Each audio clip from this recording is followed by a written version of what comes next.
लेकिन हमारे साथ कुछ और मेहमान भी जुड़ गए हैं, कुछ और सहयोगी भी हमारे साथ हैं। पंकज झा हमारे साथ जुड़े हुए हैं, लखनऊ भी चलेंगे, संजय त्रिपाठी वहां से हमारे साथ जुड़ चुके हैं और साथ ही हमारे साथ वरिष्ठ पत्रकार प्रदीप सिंह जी भी मेरे साथ जुड़े हुए हैं। लेकिन सबसे पहले पंकज, जिस तरह से यहाँ पर देखिए, अब से थोड़ी ही देर पहले पहुंच चुके हैं दोनों नेताओं में, अब जो मुलाकात है वो शुरू भी हो चुकी होगी, लेकिन इस ऐतिहासिक जीत के बाद आज सवेरे पहुंचे हैं और इस मुलाकात के क्या मायने हो जाते हैं इस दौरान?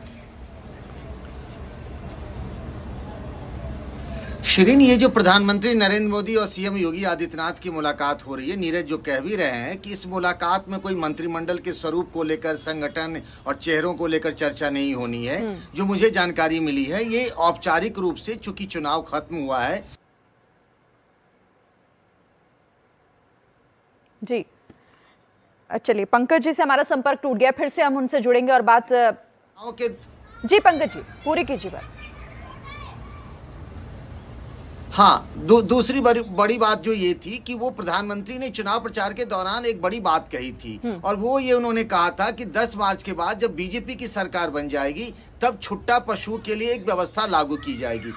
मुख्यमंत्री योगी आदित्यनाथ दिल्ली पहुंचने से पहले इसको लेकर बैठक कर चुके हैं, कुछ फार्मूला लगभग तय हो चुका है। उसके बारे में भी प्रधानमंत्री नरेंद्र मोदी को बताया जाएगा, उनसे भी सलाह मशवरा किया जाएगा कि आने वाले दिनों में क्या किया जाए। एक बात और आपको खास तौर से बता दूं शिरीन, कि चुनाव यहाँ तो खत्म हो गया, बीजेपी की जीत हो गई, लेकिन आपने अगर सुना होगा उस दिन प्रधानमंत्री नरेंद्र मोदी के भाषण को बीजेपी हेडक्वार्टर में, तो एक तरीके से उन्होंने 2024 के लोकसभा चुनाव का ब्लूप्रिंट भी पेश कर दिया था। तो इसको लेकर भी कुछ बातें वहां पर दोनों नेताओं के बीच होनी है।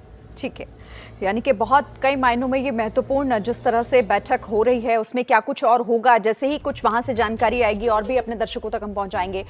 लखनऊ भी चलेंगे, लेकिन प्रदीप सिंह जी से कमेंट लेना चाहूंगी। प्रदीप जी, आप कैसे देख रहे हैं इस मुलाकात को? जैसा यहाँ पर नीरज पांडे बता रहे हैं कि देखिए, सरकार का स्वरूप उत्तर प्रदेश में अब क्या होगा, योगी सरकार 2.2 कैसी होगी, ये तमाम विषय पर तो चर्चा शायद ना ही हो, लेकिन मुलाकात कितनी महत्वपूर्ण है ये?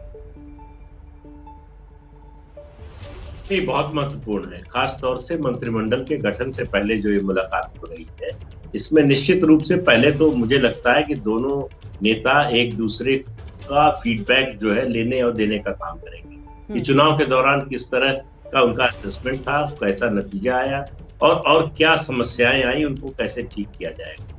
दूसरा, सैद्धांतिक तौर पर कुछ चीजों पर जरूर चर्चा हो सकती है शुरुआती, कि उत्तर प्रदेश में क्या होगा केशव प्रसाद मौर्य का, या डिप्टी सीएम होगा इस बार या नहीं होगा।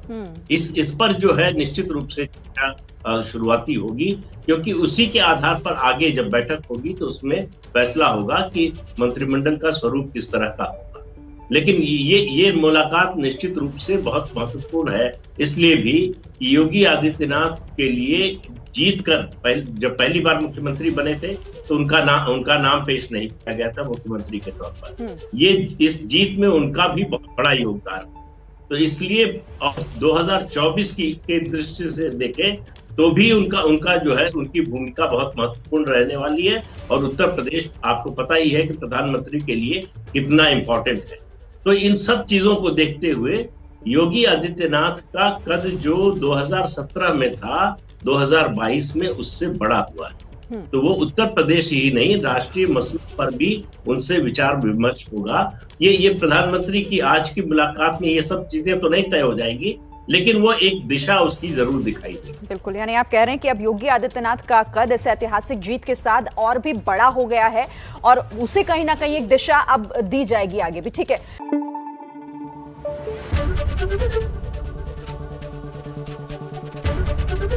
एबीपी न्यूज आपको रखे आगे।